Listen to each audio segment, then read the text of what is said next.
Well, good afternoon, good evening, welcome. Hello, J-Vlog. Welcome to NoChaNoma, Simon's Living Room. I was using one of my old intros there. And just tell me if I'm a robot voice or if I've gone all crackly, because I plugged myself out and plugged myself in again several times, and the computer's been on all morning, just to make sure that... hello, Peppo! Hey, nice to see you. I was wondering where you got to. Been a bit quiet lately on the old socials. But yes, this episode of NoChaNoma, Simon's Living Room, is going to be another story time. I don't know whether you're familiar with the author that I'm going to be, whose story I'm going to be reading, Sayako, loud and clear, jolly good, Sayako Murata.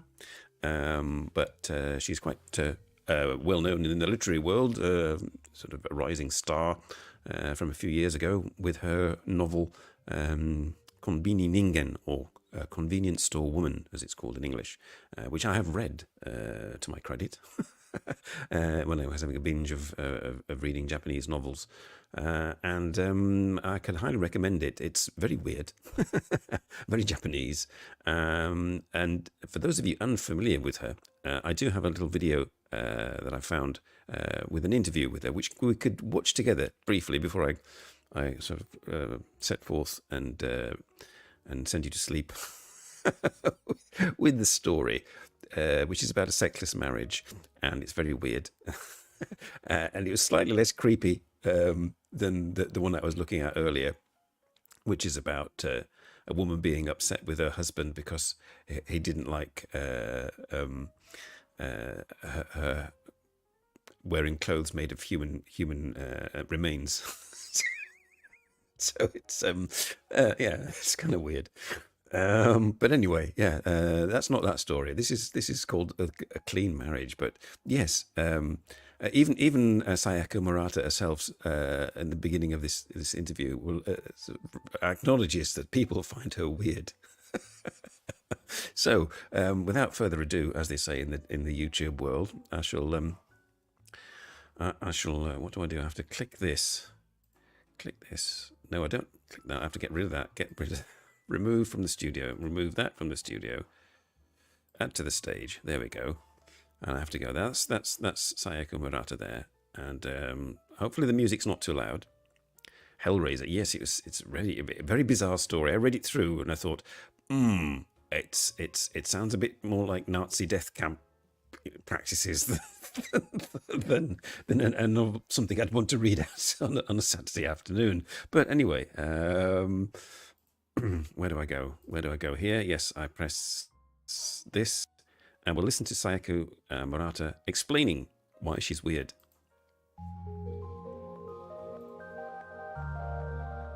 まだ私の本を読んでいない人に会った時、私はいつもとても、怖くて奇妙で、でもちょっと変とても変なお話を書いていますといつも説明しています。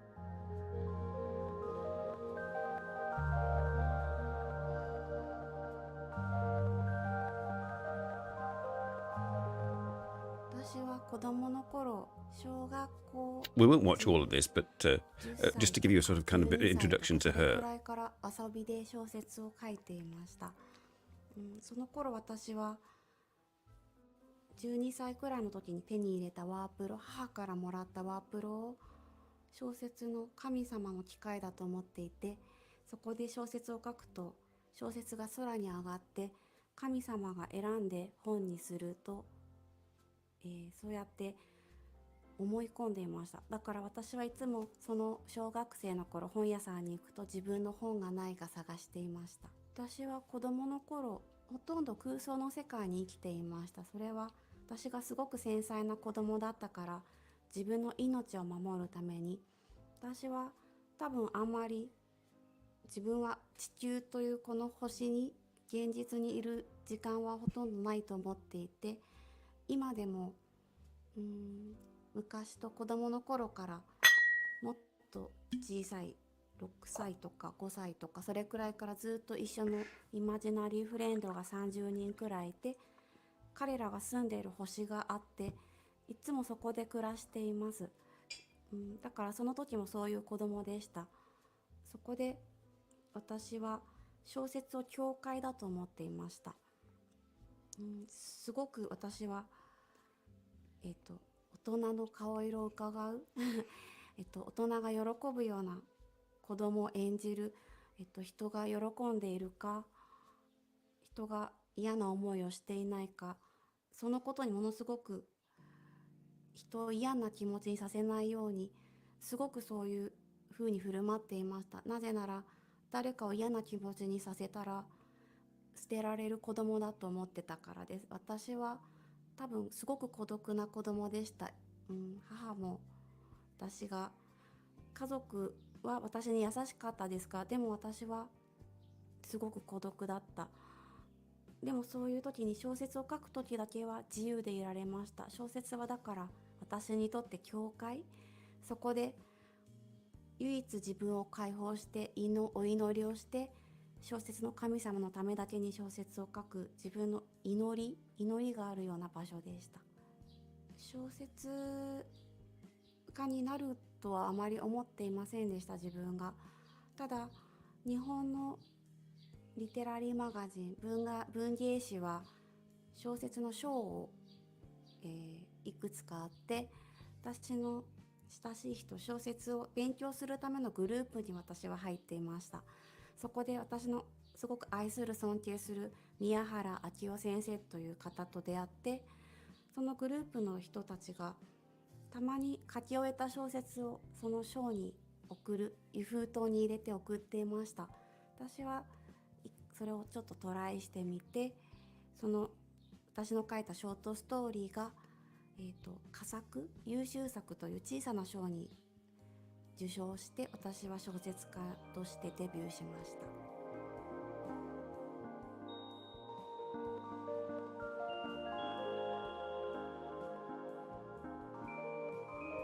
So I'm finding out all this new information too about her. I mean, I've read her stories, but didn't really know anything much about her, other that she wrote fairly weird kind of stories, which I sort of just assumed was the Japanese thing. 全く集中ができないので、私はすぐ眠ってしまうから、夢の世界に入ってしまうから、外に出て小説を書きます。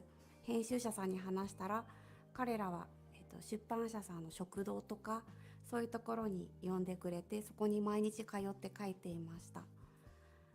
でもコロナでそれがあまり人が集まる場所に行くことができなくなって、今でもその前から喫茶店で仕事をしています。喫茶店で今私はできれば朝のモーニングを日本でちょっと流行っている多分名古屋のスタイルのコーヒーを頼むとトーストがついてくる。私はあんこをそれにトーストに乗せたトースト、朝の7時から11時までそれができるので、それを食べます。そこで仕事をして、どこかへお散歩しながら Surprisingly mundane for what she writes. 違うところで喫茶店でまたお昼を食べながら仕事をして、また違う喫茶店へ移動して、3つか4つの喫茶店を移動しながら小説を書きます。私はまず小説を書くときノートブックを使います。ノートブックに似顔絵を描いて、主人公の顔立ちだけではなくて、着ている服とか、Japanese, どれくらいの高さで世界が見えている。These aren't specifically creepy stories intentionally that she writes, but they just turn out that way. 主人公の似顔絵を描き終えたら違う人の似顔絵、主人公のそばにいる人の似顔絵を描きます。Not quite sure what story that's going to be, but it doesn't bode very well, does it? そうすると自動的に彼らが会話を始めるので、そのシーンをいくつか書き留めます。それは私の感覚では水槽を作ってる感じがします。私はいつも小説を書くとき水槽をイメージしています。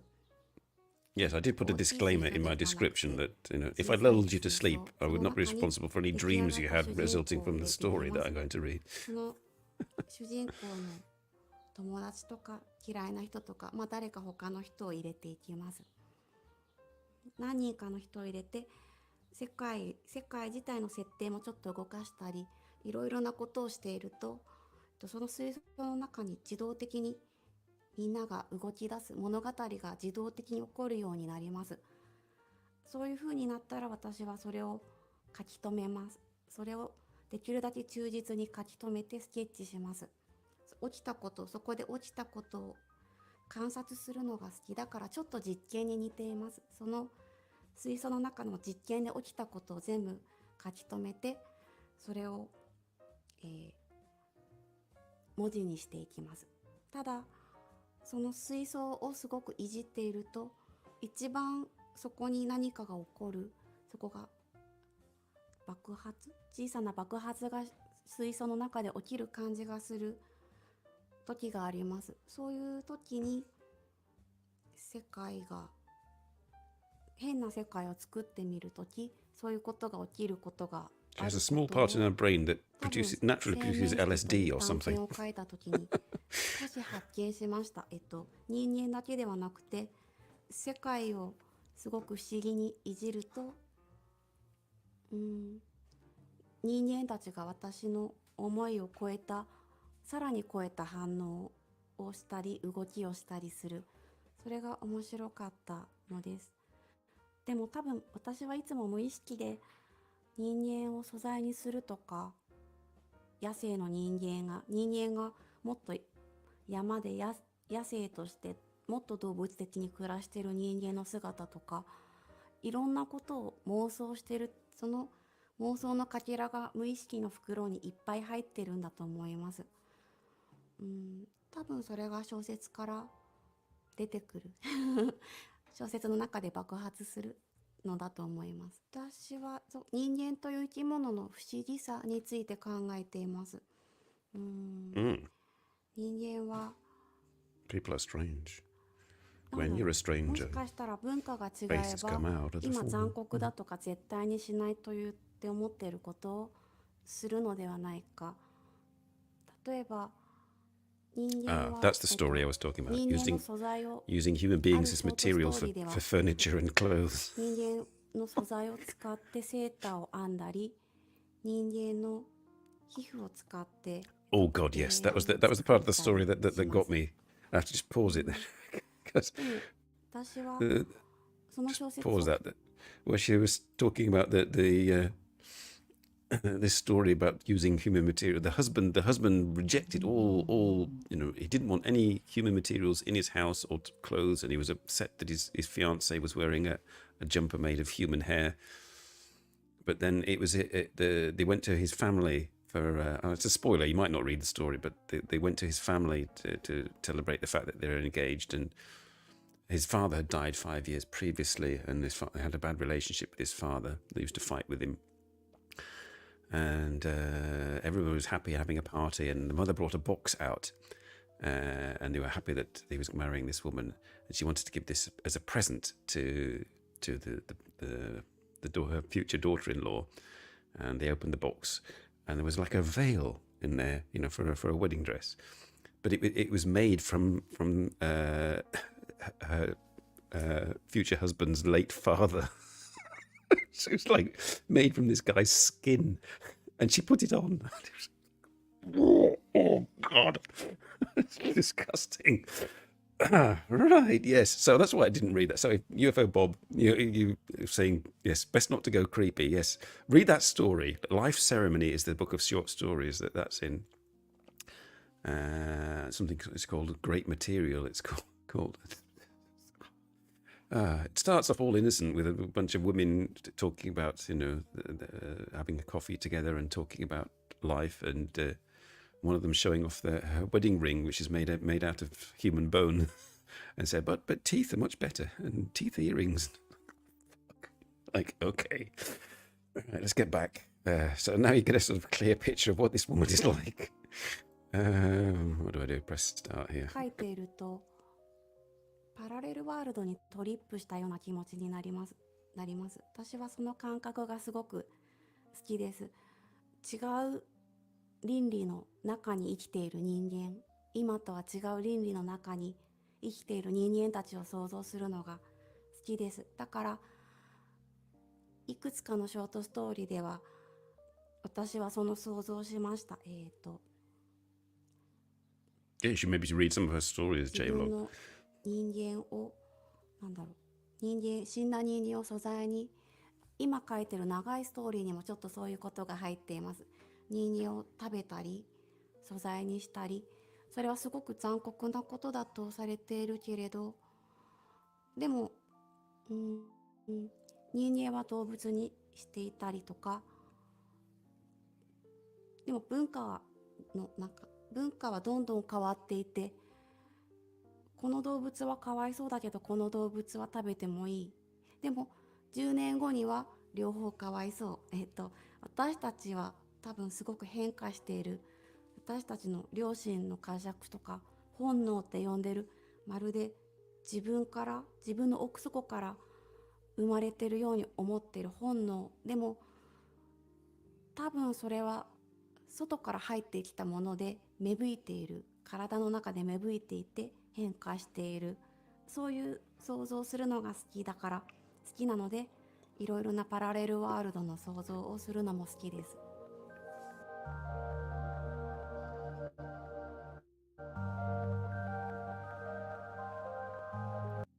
Okay, right. We may go back to that after the story. But what I shall do now is I shall go to the story. What do I need to do? Do I need to go here? What have I done? I need to go here, yes. And I need to click. I've got so many things to click. Transfer. Okay. So I need to turn off the blur setting. Go back to Oasis. No. Kabumtish.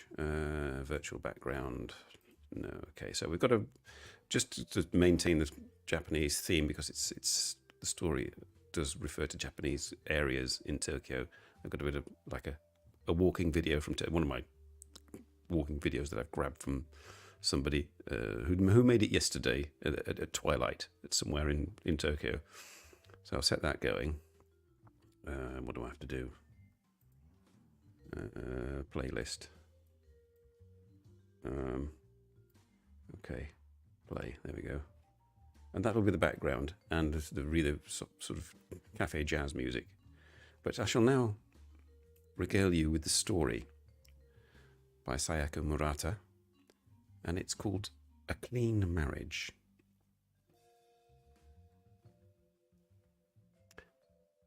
You have to excuse me. I'm the protagonist is female, but she will have my voice, as it were. My husband emerged from the bedroom, woken by the beeps at the end of the washing machine cycle. Morning. Sorry, I overslept. Shall I take over? The weekend laundry was his job, but since he'd had to work late at the bank and came home on the last train, I decided I'd do it that day. Don't worry about it, I said. Oh, I washed your green shirt. Hope you don't mind. Not at all, thanks. While I was hanging the washing out on the balcony, he used the bathroom and got dressed. Then he put bread into the toaster, wiped the table, and sat down to breakfast. Living with my husband is like living with an exceedingly clean, smart owl. It's good to have a tidy animal around the house. We've been married 3 years, and that hasn't changed. A friend who married for love around the same time tells me she's developed a visceral aversion to her husband, but that's not at all the case with me. My husband has orderly table manners, and the toilet and bath are never left with no evidence of his bodily fluids and excretions. I sometimes wonder whether we shouldn't have put him in charge of cleaning when we divided up the household chores. After finishing the laundry, I mentioned this to him, and he laughed. So you're saying I'm like a Roomba? Actually, that wasn't so far off the mark. On the other hand, he said, you, Mizuki, are more like a rabbit or a squirrel. Quiet, sensitive to noise, and you never jump on me or lose your temper. Don't squirrels ever lose their temper? Don't think so. You and me, we're both clean animals and don't get in each other's way, which is a good thing, right? It really is. Of course, there are little things that bother me about him, like his putting in a new toilet roll paper before the old one has run out, or stacking the dirty dishes by shape rather than by how greasy they are, the way I like it. But they don't stress me out, and that's probably because of the judicious distance between us. We met through a matchmaking website. As I'd read through the various listings by guys of their ideal marriage, I want to raise a loving family, or I want to have lots of children, I'd come across seeking a clean marriage. When I looked at this man's profile, this is what it said. I'm seeking an amicable daily routine with someone I get along well with, like brother and sister, without being a slave to sex. I was intrigued. We exchanged messages and eventually decided to meet. His silver-rimmed glasses made him look nervous, and I wondered if a clean marriage actually meant an obsession with cleanliness. When we started talking, though, I learned that clean was on another plane altogether. I want my family life to be a calm space, the kind you have hanging out with a roommate you get on really well with, or with your favourite younger sister while the parents are away. I see. I can identify with that. The fact is, I feel uncomfortable with the idea of family as an extension of romantic attachment. A family should not have anything to do with feelings of love between a man and a woman. It should be a simple partnership. I agree, I said. I live with several men, but there's always a point where it falls apart. We're supposed to be family, but they expect me to be both a woman and an understanding friend, which is a contradiction, isn't it? I'm supposed to be a wife, friend, and mother? I would much rather live as brother and sister. That's precisely what I mean, he said. But nobody understands, not even that matchmaking site. They have these questions about the man's income and what the woman likes cooking, but that's not what a family is about to me. I want a partner, not all that man-woman stuff. He had become quite worked up from this outburst and took out a blue striped handkerchief to wipe his forehead. Then he gulped down a glass of water and sighed. I'm happy you understand how I feel, but it may be a bit idealistic. Not at all. We'll never know unless we try it. Huh? He gulped, pushing his glasses back of his nose. I looked him straight in the eye and said, How about it? Will you enter into a sexless marriage with me? Isn't it about time we went to the clinic? Asked my husband, looking up from his newspaper he was reading while he ate his toast. The clinic. You're already 33, Mizuki. It's about time you had an egg fertilized. That's true, I nodded, staring at the slice of lemon floating in my tea. I'd been thinking more or less the same thing. Now that things are settling down at work, I suppose the time is right. Shall I make an appointment for next week? Hang on a minute. I'm still taking the pill. Even if I stop taking it tomorrow, it'll take time for my body to prepare for ovulation. I say yes. I suppose next week would be premature, he said, looking uncharacteristically embarrassed. But then, I don't think they actually carry out the fertilization on the first visit. You'd probably have to go through some tests too, so how about an appointment once you've had a bleed? Okay. I usually had a withdrawal bleed a couple of days after I stopped taking the pill. It would be much lighter than a normal period, and it would be over within 2 or 3 days. I explained this to my husband, and we decided to make an appointment for a Saturday 2 weeks later. A marriage that was far removed from sex was more comfortable than I'd ever imagined. I earned a salary of 4 million yen, my husband 5 million. We each paid 150,000 yen into the household account every month, and the rest we managed in bank books under our own names.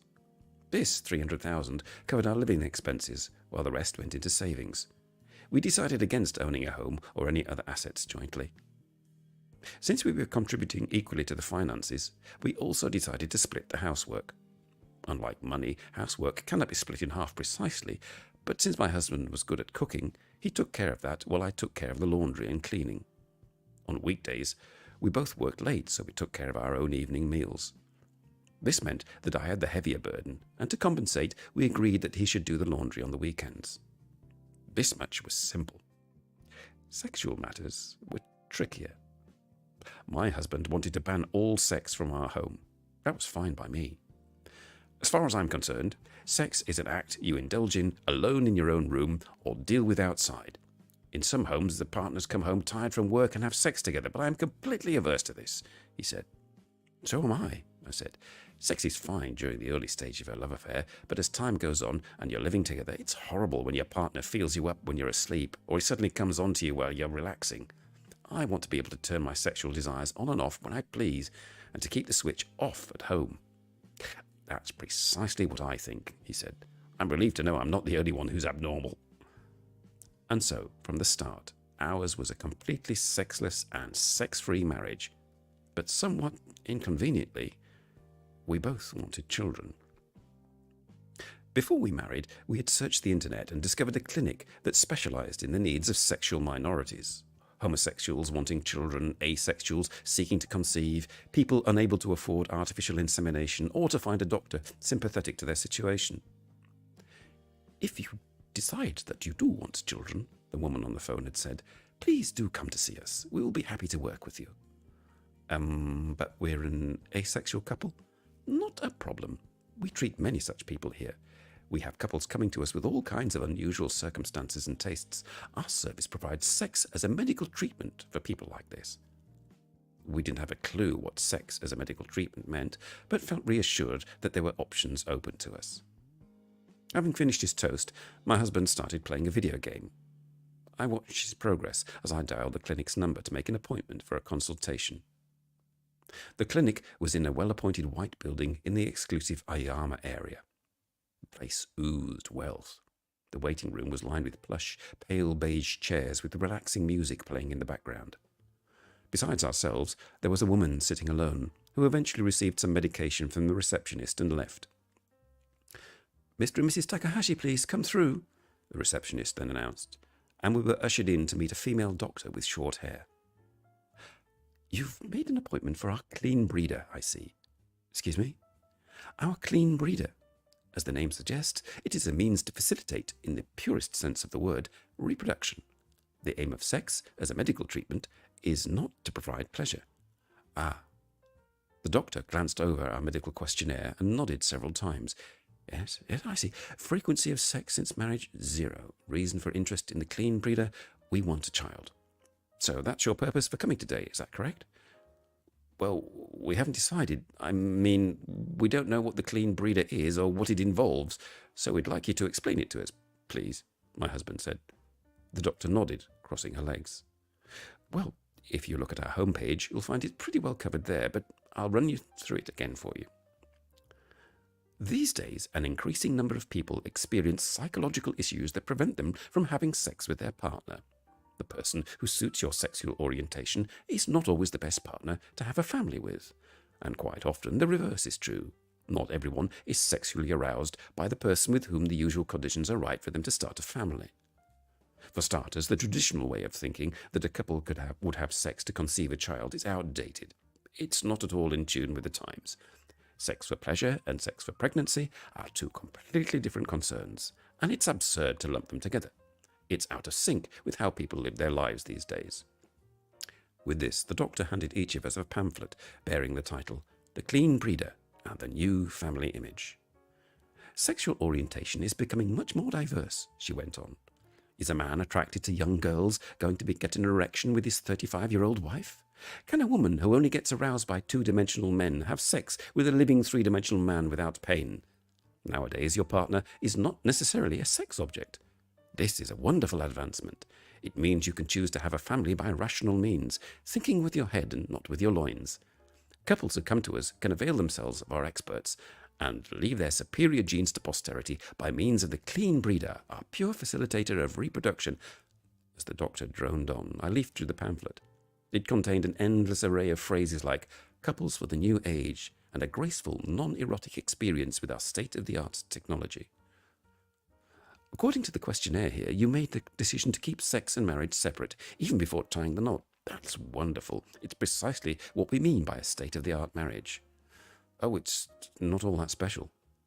I really didn't like the woman. I really didn't like women like her. I thought uncomfortably and glanced at my husband. He looked bored and was focusing on the ballpoint pen the doctor was twirling in her fingers. Our clean breeder advanced medical treatment is exactly right for couples like you. It's not covered by national insurance, however, and the fee is 9,500 yen per treatment. Mrs. Takahashi, we will ask you to track your basal body temperature and will carry out the treatment during ovulation. If after several tries you fail to conceive, we suggest infertility counselling. You are still young, and I'm sure that if you keep trying the clean breeder, you can expect to conceive without infertility treatment. But if you like, you can undergo a fertility test before starting. That's pretty damn expensive, blurted out my husband under his breath. The doctor beamed at him. We're using cutting-edge treatment, Mr. Takahashi. Even in Japan, very few hospitals have it available, and it's difficult for us to keep up with demand. Just yesterday, a couple who came all the way from Tottori told me how so very impressed they were by it. When would you like to make your first appointment? You can try it now if you like, in which case you can choose the music you'd like to have playing during the procedure. The normal practice is to make an appointment when your body temperature indicates ovulation, but conception is also possible on other days. We're just here for the consultation today, I interjected, before things could go any further. I'll talk it over with my husband. The doctor nodded, smiling. Of course. Please take your time to discuss things, but please bear in mind that the clean breeder is extremely popular and an appointment may not be available on your day of ovulation. Things are relatively quiet now, so I suggest you make your decision sooner rather than later. I understand. We'll talk it over and call back. My husband stood up, irritation on his face. I quickly followed him out of the consulting room. We were unfamiliar with the Ayama area, so upon leaving the clinic, we walked towards Omotesando and went into the first cafe we came across. What do you want to do? I asked my husband as he drank his cafe au lait. There's something fishy about the whole affair, isn't there? He replied, frowning. The clean breeder treatment. It can't be artificial insemination, and that must mean we do it ourselves. I guess so, I sighed, stroking my teacup with my index finger. So what shall we do? What do you mean? Our child. Shall we do it ourselves, the two of us, at home? Even before I'd finished talking, a wave of revulsion washed over me. Without raising my head, I leaned back into my chair and put more distance between us. I don't... Apparently my husband felt the same way, and as I looked down, I saw his feet hurriedly pulled back under the table and out of view. Reassured by this evidence of shared revulsion, I looked up and saw him scowling. Artificial insemination would be harder, he said, but perhaps we should try it. Asexual couples use it, so there must be some understanding doctors out there. If we're talking about 9,500 yen anyway, we should consider this option. I suppose so. Relieved, he finally raised his eyes from his coffee and looked out the window. There was a woman walking her dog, harried office workers checking their watches, and youngsters fiddling with their mobiles. How many of them, I wondered idly, were the result of sperm ejaculated during sex between people who loved each other? Had they been conceived spontaneously without any thought of ovulation days, or by artificial insemination, or even rape?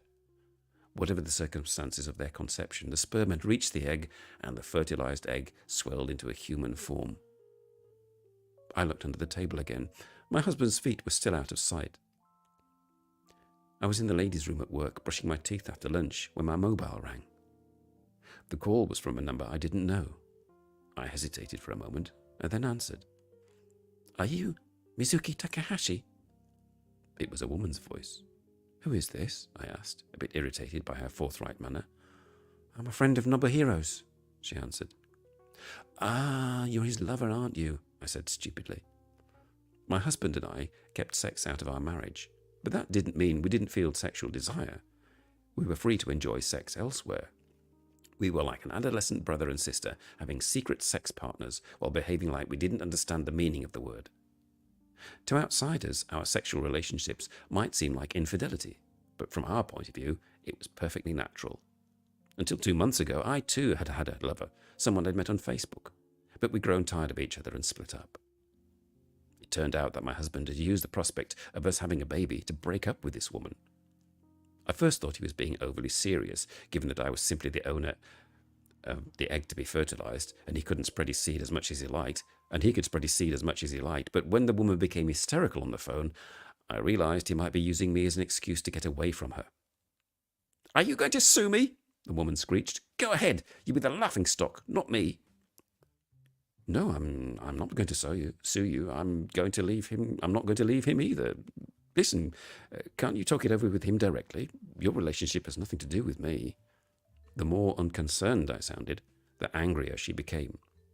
You don't have sex together, right? What kind of woman are you? I always satisfy him, and we love each other. Of course you do. You're his lover, after all. We're family, so we don't have sex. Look, my lunch break is over. I can't talk.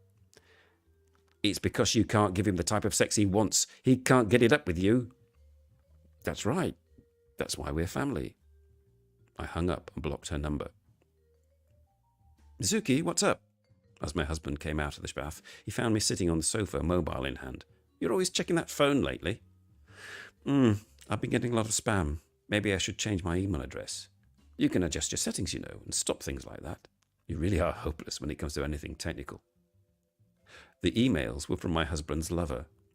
She must have found my address on his phone, and she was sending me daily emails. At first I thought of blocking her email address too, but then, surprisingly, I'd found myself intrigued. She was sending me photos of them having sex. It felt a bit like walking in on my little brother masturbating. The photos were embarrassingly graphic. It seemed my husband was into age play, acting the baby and sucking at her breast, or having his nappy changed. He was apparently so turned on that his erection was plainly evident even beneath his nappy. It was the first time I'd ever seen that much of his penis. The photos were accompanied by messages such as, "Only I can be his mama," or "He fondles my butthole and begs me to do the same to him," or "You're such a loser of a woman," all of which made me think that her brain was addled by lust and love. The pictures of my husband on hands and knees with a dummy in his mouth and wearing a drool bib were fascinating, but I was seriously glad that I wasn't his sex partner. I started.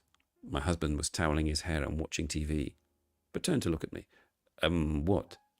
I've been thinking about things. Shall we give it a try? Give what a try? That clinic. After all, artificial insemination will probably be even more expensive, and it won't be easy to find a doctor who understands our situation. With the clinic, we won't have to worry about that at least, and we won't have to pay for a medical exam either. Also, it seems that the process is close to natural sex, which will be easier on my body. Really? Well, I don't know anything about the physical burden for a woman, so I'll take your word for it. He looked rather uncomfortable, but apparently hadn't taken so great a dislike to the female doctor as to dismiss my proposal out of hand. Actually, since that consultation, I've been tracking my temperature. Shall we make an appointment for my next ovulation day, just to see how things go? All right. If I can get the day off, let's go, he said, nodding distractedly and turning back to the TV. Playing on the screen were scenes of some distant foreign country, accompanied by the strains of a violin. My next ovulation day was luckily on a Saturday. We headed to the clinic together. We'd like to undergo treatment, I said, bowing to the nurse who came out to greet us. My husband hastily followed suit. Please take off your clothes and change into these, the nurse said, handing each of us a white gown. Remove all your underwear. You can put your valuables in the locker. Once you're ready, please let me know. We went into our separate cubicles, pulled the curtains, and got changed. The women's gown, with long sleeves, had a long skirt, left surprisingly little uncovered. I actually thought the gown would get in the way, but I didn't say anything. Well then, Mr. Takahashi, please come this way, a nurse was saying. When I opened the curtain, I saw my husband wearing a gown similar to mine. He seemed uncomfortable with the skirt and evidently found it hard to relax as we followed the nurse into the room. He protected his private parts with his hands. The room was windowless and white, furnished only with two large white reclining chairs, larger than dentist chairs, that faced each other. Two nurses wearing surgical masks were standing beside them. The scent of lavender oil choked the air as classical music played in the background. Please lie down on this chair. My husband was guided to the chair farther away. The backrest was almost horizontal, so that he looked as though he was lying on a bed. Mrs. Takahashi, over here, please. I sat down on the white chair, facing my husband. As indicated, it felt soft and was a little higher than his chair. Place your legs here. As instructed, I placed my legs on the rests on either side of the chair, which forced them wide apart, as if for a gynecological examination. Thanks to the long gown, I felt no embarrassment. Now, Mr. Takahashi will produce the sperm. At some point, the nurse who brought us to the room had also put on a surgical mask. All three nurses slipped on thin surgical gloves as if they were about to start an operation, and nodding, they reached under my husband's long gown. They appeared to be touching his penis in time with the music. Is it okay like this, Mr. Takahashi? Please do your best. My husband had taken off his glasses, and his eyes were tightly shut as he submitted to the nurses, his face ashen. Eventually, one nurse proclaimed solemnly, "The life flow has entered your husband's body." I had just realized what that meant when she came over to me and said, "Now, Mrs. Takahashi, we shall apply this." The nurse's gloved hand came under my gown and up between my spread-eagled legs, and she applied some kind of jelly that smelled of herbs around my vagina. I flinched at the cold, but it didn't feel any different from any gynecological examination, and it wasn't unpleasant. Now we shall prepare to connect the life flow with the egg, the nurse announced, and produced a silver tube with what looked like to be an electric cord attached at one end. From a brief glance, the tube appeared to contain a jelly-like substance, and I assumed it was something like a masturbation device. With the practiced moves of a medical operation, the nurse lifted my husband's gown and slipped his penis into the device. Mr. Takahashi, please tell us when life is issuing. Raise your hand. Do you understand? My husband nodded wordlessly. He was tightly gripping the hem of his gown, his face growing paler. Mr. Takahashi, your life flow is being facilitated by electromagnetic waves. Do you understand? The nurse explained, although from what I could see of her hand movements, it was she who was doing the facilitating, moving the silver tube over his penis up and down. Nevertheless, the tube appeared to be well made, and upon closer inspection I could make out "Clean Breeder" engraved upon it. The cord swung about as the nurse carried on, absorbed in her work. Some of the cold jelly-like substance in it flew out and landed on my leg. It is the latest model, Mr. Takahashi. I'm afraid it's a bit cold, but please put up with it. You're almost there. My husband was sweating profusely and letting out the occasional groan, as if his sperm was being sucked out of him by force. Mr. Takahashi, give it all you've got. It'll be any moment now. The life flow is welling up. Mrs. Takahashi, a little closer, please. Hold his hand. Yes, like that. Bewildered, I leaned forward and gripped the hand that my husband held out feebly. One last little push, Mr. Takahashi, cried the nurse, pumping his penis with the machine. You're almost there, love, I said, adding my voice to the chorus, at which point he raised his left hand shakily. The life flow is being ejected, the nurse shouted, and suddenly the backrest on my chair slammed down and the chair began to move. I was left looking at the ceiling and couldn't see what was going on. It was all happening so fast. I felt cut off from reality, almost as if I was in a video. I gathered that I was being propelled towards my husband, my legs still splayed apart. When the chair came to a stop, something was inserted into my vagina, as if being plugged in. I had a vague sense that it was my husband's penis entering me, still cold from the jelly, but it felt more like a machine transmitting his sperm. Ejection has occurred. A faint warm feeling spread through my loins. My husband had apparently managed to ejaculate. Well done, Mr. Takahashi. Congratulations, Mrs. Takahashi. The nurses wiped us down with warm, damp flannels as we lay staring at the ceiling. Please use this, said the nurse, handing me a sanitary towel. I slipped on my knickers and put the towel in the place. The other nurses were congratulating my husband and wiping the sweat from his forehead. It really was just as if he had given birth and I had accepted his progeny. Just in case, please be sure to wear a sanitary towel and avoid washing your genitals. If you must wash, please wait until you get home to take a short shower. That's all for today, Mrs. Takahashi. I nodded, feeling it had all been pretty anticlimactic. It had evidently been a tougher on my husband, who was breathing heavily and looked exhausted after having been forced to ejaculate despite his utter lack of arousal. 9,500 yen for that? What a rip-off, fumed my husband on the way home. I suppressed a giggle. It really was awful, wasn't it? I didn't have anything to do anything sexual, though. Was it okay? I've never in my whole life felt so violated.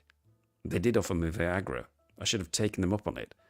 Getting more and more agitated, he muttered. I couldn't tell any difference between entering you or entering that weird machine, and I still don't know if I came in that machine or in you. But that's good, isn't it? That way we managed to keep our marriage sexless. Well, yeah, but... We stopped by a small park. Do you mind if I go to the toilet? I want to change the sanitary towel. Sure, he said, nodding, and gave me an odd look, as if uncomfortable about the fact that his spunk seeping out of me. I went into the public toilet in the park and took down my knickers to find my husband's semen all over the sanitary towel. It was like having a white period.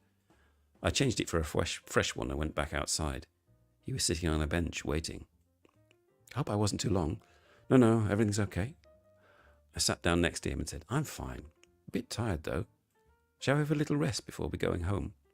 We sat for a while gazing at the park, which was full of children. Oh, well, maybe it wasn't such a bad experience. What? You were furious a moment ago. Yeah, well, It's good that I haven't had any form of sexual contact with you, because we haven't brought sex into our relationship, he said softly, watching a little girl playing in the sandpit. If we manage to have a child, which would you rather have? Boy or a girl? A girl, I think. A boy would be fine too, but I can imagine really doting on a girl. Yeah. His eyes half closed as he watched the girl in the sandpit, stood up and ran off. Mama, the girl called out, and the young mother stood up smiling. He watched the mother stroke her daughter's head affectionately, and the little girl smiled and hugged her mother back. As she stared at them, beads of sweat appeared on his forehead, and a look of sheer panic crossed his face. What's up? He didn't answer. Suddenly he clamped his hand over his mouth and squatted, retching. He hadn't eaten anything since morning and was bringing up only gastric fluid. I gazed down at him as he crouched, riding out the nausea. It struck me this was just like morning sickness. Mama, Mama! The little girl's innocent voice echoed around the park. My husband's nausea welled up again, and his back started trembling. I reached out a hand to comfort him. At that very moment, I felt his semen gush from my vagina.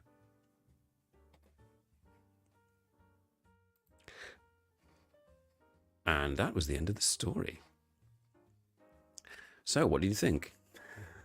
At a Labate, yes. you walked in on artificial sex. Well, I shall go back. We've been wandering around Tokyo there. How do I do that? I go here. And so I'm wandering about Tokyo like you, Adalabati, but I'm sat having wine while I'm doing it. So I hope you enjoyed that story. We've got 10 minutes to analyse it. Not your cup of tea. It's a good job I didn't read the story about body parts then. Tales from the globalist agenda. I don't know what about that.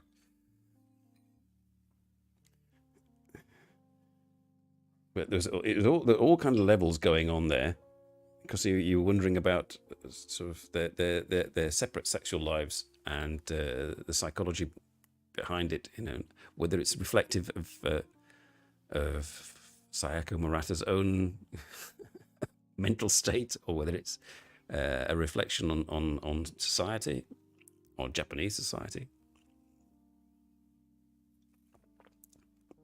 But would you agree it's rather odd? It's not your average short story. I mean, her writing style it's all very sort of like innocent, and then sort of it dips into sort of almost technical weirdness.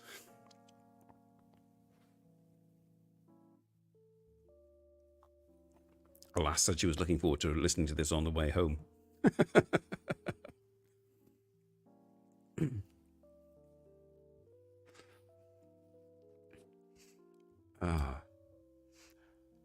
Oh, I got through. I did a practice read of the like first couple of pages this morning, and so I'm quite glad that I got through it without too many hiccups. Hello, UFO Bob. You've just missed mechanical sex in Japan. It wasn't creepy at all. It was weird and intimate, but not creepy.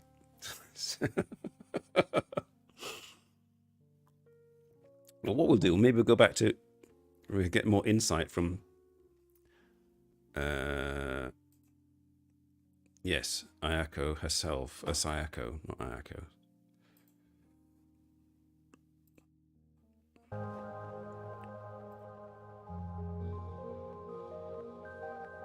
So this is the author, Sayako Murata, and I've just read one of her stories.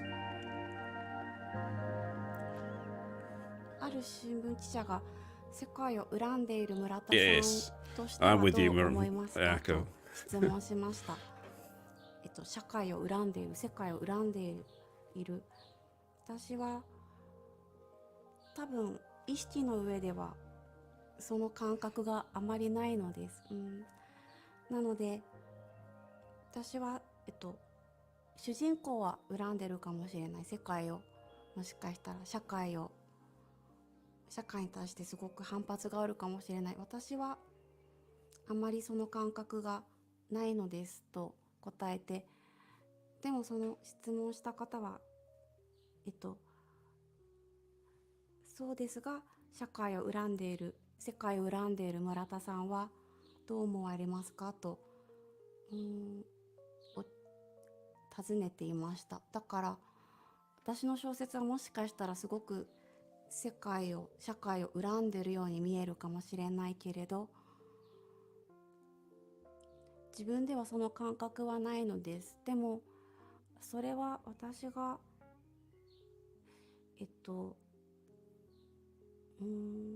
私は自分のことを小説を書くための道具だと思っています。世界に自分が置かれていて、特に日本という世界に置かれている道具、材料、小説を書くための材料である人間、日本という社会っていう社会にひたひたに浸されて実験されていると思っています。それを切り刻んだり利用したりして素材にして小説にしたりするのですが、It's quite 多 deep. 分、人間としてのその実験体としての私は怒りという感情が故障してしまったんですね。そうしないと多分生きてこれなかったから、怒りとかそういうものは人間の私は故障している。私はあまり怒るという感情を感じたことがないです。小説でも一度怒りがなくなった世界を今の長い小説でも怒りがなくなった世界をちょっと書いています。自分にその感覚があるからです。自分が怒っているというか、その感覚が壊れた。子供の頃に故障しました。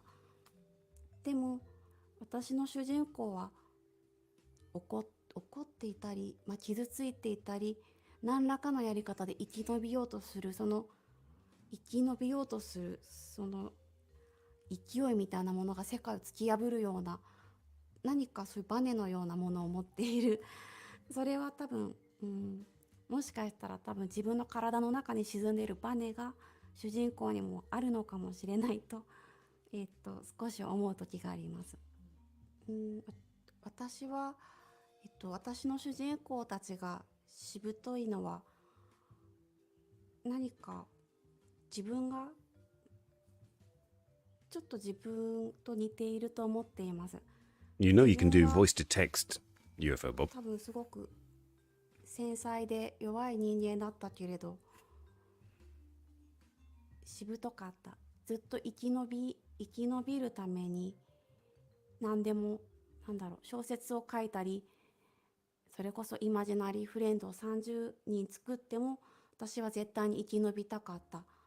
多分私には、心の危険、命の危険に近い心の危険が人生に何度かありました。とても苦しかった。でもその時にいつも魂に奇跡のようなことが起きて、空想の世界とか物語の力とかそういうものに助けられてずっと生き延びてきました。その強さが私たちの主人公には、私が書く主人公にはあると思っています。もしも男の人を主人公にしたら、その人がどういう性格になるのか、私にも特に長い物語では多分まだやったことがない。カーテンの男の子は書いたことがあるけれど、でももしかしたらその命の危険の時に絶対に折れない、話がずれるかな。私は小学校の頃、柳に雪折れなしという日本のことわざがあります。柳の木はすごく柔らかいけれど、雪が乗ってどんなに折れ曲がっても雪で折れない、そういうまるでしなやかに折れ曲がっているようだけど絶対に折れない強さ、そういうものが、そのことわざが好きでした。自分にそれがあると思っていました。だから多分私の主人公もちょっと柳に似ている。もしかして傷ついて雪が降り積もって折れてきても、折れ曲がっても折れない、枝は折れない、そう思っています。でも例えば恵子さんは私とはだいぶ性格は違う人ですが、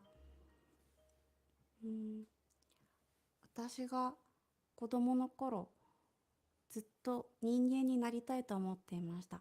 もっと上手に人間ができるようになりたいと。恵子 That's さんと interesting. は多分ちょっとケースが違いますが、私はおとなしすぎた、自分の意見を言えなさすぎたし、自分の感情をセーブしないと親から捨てられると思っていたから、自分はいらない人間、親にとっても学校でもいらない人間、だと思っていて、何か間違いをしたら多分捨てられて死んでしまうと思っていたから、上手に人間ができるようになりたいと思っていました。それは恵子さんは私よりずっと強いけれど、その人間を振る舞えるようになりたいという感覚、私は恵子さんと同じように大学生の頃アルバイトした時にやっと振る舞えるようになった。あとずっと自分のこと女だということを強く意識しなければいけなかった。でも性別がない自分、店員、小説家のではじゃないコンビニの店員としての生き物と自分に初めてなることができました。それはすごく変でした。おとなしすぎて繊細すぎて、誰も私にアルバイトはできないと思っていましたが、生き生きとした店員になりました。何かその経験は恵子さんに基づいている気がします。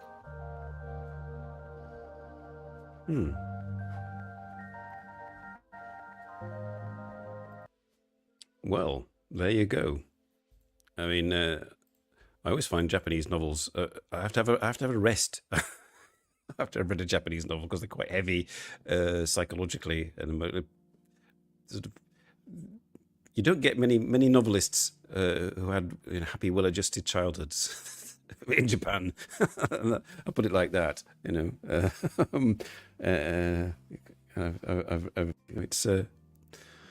I've read quite a few, and it started to get a bit repetitive. That it's nobody ever happy. Get along nicely. But anyway, I suppose you don't get much mileage out of if everybody was just happy all the time. But yes, but yes. So that's probably why I don't do too many readings very often. So next week on Simon NoChaNoma, it'll be happier and less sexual. And possibly, I don't know, I could just be indoors rambling on, or I could be outdoors. I mean, if the weather improves next week, I may go out somewhere and try and do that. But for now, I hope you enjoyed the story. You can always fast forward to the bits where it wasn't story and edit those out. I was thinking of you at last, but for now, thank you all very much for listening, putting up with me. I've got to go and tidy all this stuff back upstairs now and chill out. But how do I stumble? Well, I was when I was having my binge of reading Japanese authors. All the Japanese authors I'd read were sort of like late 19th, early mid Showa period classic Japanese authors that you could get in the library, and they're all men.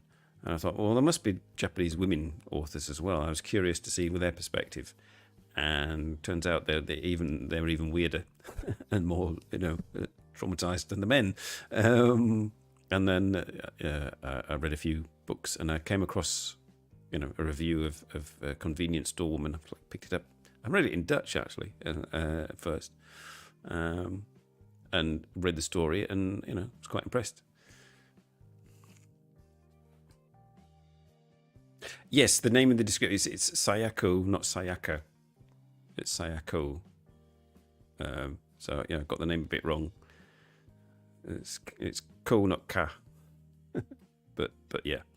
I mean, if you look look for the books Earthlings or Convenience Store Woman, you can't go wrong with her. I mean, it's they're enjoyable books. They're sort of quite easy to read, but then the ease of reading them and all the almost sort of ordinariness of it.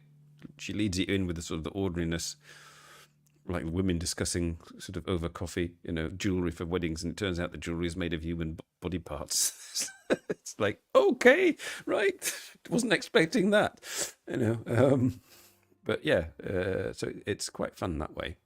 But yes, don't read too often, too much. Otherwise, you'll go to Japan and not look at everybody in the same way again. Okay, right. Thanks, everybody, and see you all again next week. Cheers. Bye for now. Bye-bye.